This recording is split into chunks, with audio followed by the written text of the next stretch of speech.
क्या आपने कभी सोचा कि हमेशा ऐसा क्यों होता है? हमेशा ऐसा क्यों होता है कि एक ईसाई नन जब अपना सारा जिस्म ढांकती है तो उसे बड़ी इज्जत दी जाती है कि उसने अपने आप को ईश्वर के हवाले कर दिया, पर जब कोई मुसलमान औरत ऐसा करती है तो लोग कहते हैं कि वो जुल्म का शिकार है।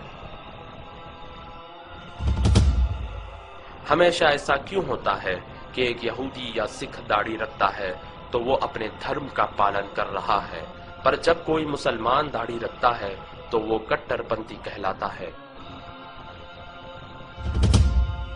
हमेशा ऐसा क्यों होता है कि जब कोई स्त्री घर पर सारा समय बिताती है, अपने बच्चों का ख्याल रखती है, तो वो बहुत बड़ा बलिदान दे रही है, पर जब कोई मुसलमान स्त्री ऐसा करती है तो लोग कहते हैं कि वो चार दीवारी में कैद है और उसे आजादी मिलनी चाहिए।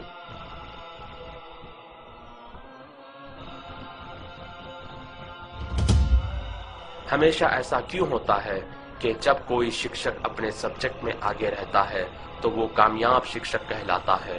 पर जब कोई मुसलमान लड़का इस्लामी शिक्षा में आगे रहता है तो उसका भविष्य बेकार समझा जाता है।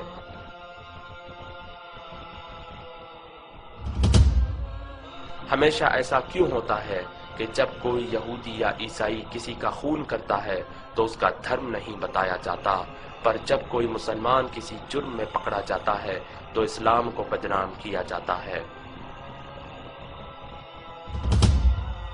हमेशा ऐसा क्यों होता है कि कोई भी लड़की किसी भी तरह के कपड़े पहनकर कॉलेज जा सकती है, पर जब मुसलमान लड़की हिजाब पहनकर कॉलेज जाती है तो उसे गेट पर ही रोक दिया जाता है।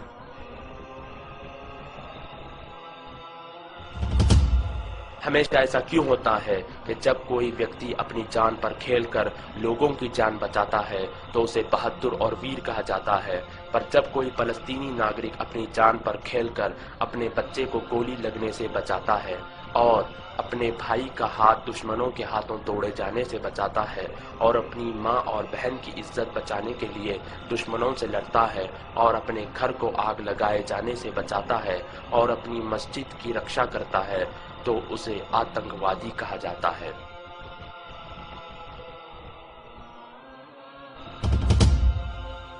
हमेशा ऐसा क्यों होता है कि हम किसी भी प्रकार की समस्या के लिए कोई भी समाधान ले लेते हैं, पर जब उसका उत्तर हमें इस्लाम में मिलता है तो हम इनकार कर देते हैं।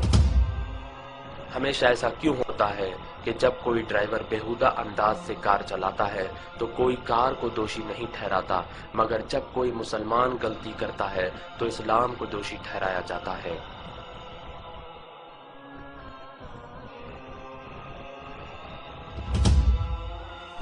हमेशा ऐसा क्यों होता है कि लोग अखबार और मीडिया में बताई गई हर चीज पर यकीन कर लेते हैं, मगर कुरान में लिखी बातों पर सवाल करते हैं। पर इन सारी चीजों के बावजूद आज पूरी दुनिया में सबसे तेजी से फैलने वाला धर्म इस्लाम है।